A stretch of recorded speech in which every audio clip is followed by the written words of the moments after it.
Thank you, Chairman, for this valuable hearing today. And I want to thank the panelists for the comments that they made about H.R. 4228 and the acquisition reform bill.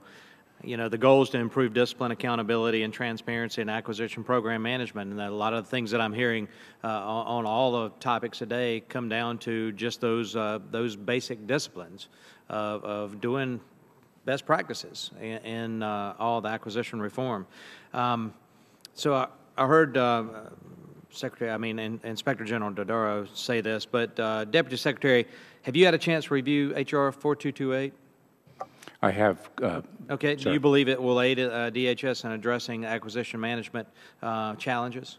I do, sir, and I should inform you in this committee that in reviewing the proposed legislation that this committee passed, I've drawn some practices that we should adopt and not await the passage of the legislation.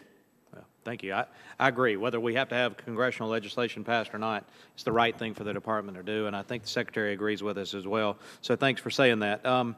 With the most recent GAO high-risk report citing the Department's continued management challenges, and with our country being $17.5 trillion in debt, do you think it's wise for DHS to continue to spend scarce funding on unnecessary green initiatives and costly renovations on a project such as St. Elizabeth's that won't be complete until 2026 and will cost the American taxpayer about $4.5 billion or more, Deputy Secretary? As Mr. Congressman, as a general principle, of course, no expenditure of funds should be permitted that does not yield an effective and efficient delivery of service on behalf of the American people. The Secretary is reviewing the St. Elizabeth project, and we are, as a department, with all components involved, taking a look at what our resource investment should be in light of the cost and our current budget environment. It was as recently as yesterday that all the components met with the Secretary and me on that very subject. Well, I think that's great. I appreciate the Secretary reviewing that. I just don't believe that, you know, in a utopian society, rainwater flush toilets are awesome. But when you're $17.5 trillion in debt and you're accountable to every taxpayer dollar, I think you need to start questioning that and maybe the use of the hardest wood from Brazil for the decking when you could use a composite material that will last just as long and save the taxpayer dollars. So I appreciate your efforts, and I look forward to that. Ask the Comptroller General about St. Elizabeth's and the cost overruns. I know GAO has looked at that. You care to comment on saving taxpayer dollars in that realm?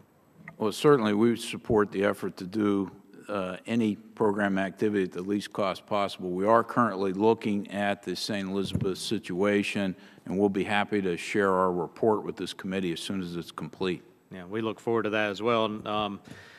Deputy Secretary, given the large number of programs still lacking Department-approved documents and experiencing cost overruns and schedule delays, what do you believe is the biggest challenge with regard to the high-risk list, the biggest challenge in doing effective oversight of DHS major acquisition programs? Throw out some challenges that you've got, and there might be another nugget in there that we could pursue from the congressional side. Thank you, Mr. Congressman. I think that my colleagues, Mr. Dodaro and Mr. Roth, have identified issues with respect to our acquisition program. The Secretary, through the Unity of Effort memorandum that he issued, to which the Chairman referenced, puts in place a structure to drive better acquisition oversight and management.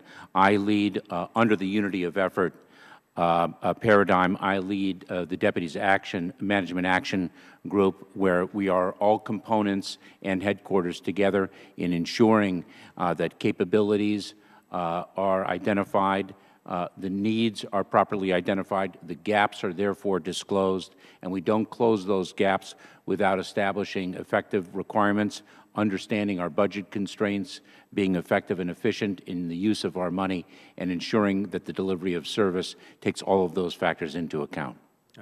I'm about out of time. I will say that hearings like this are refreshing. What I'm hearing from all the gentlemen is that it seems that the department is moving in the right direction. And I would attribute the chairman's leadership in this committee for helping nudge the department in the right direction with regard to acquisition management and addressing a lot of the concerns that were brought about by the gentleman from Louisiana and the gentleman from Georgia. So I want to applaud the department for continuing to move in that direction, and I can tell you we're going to be right behind you to make sure that the trend continues. And with that, Chairman, I yield back.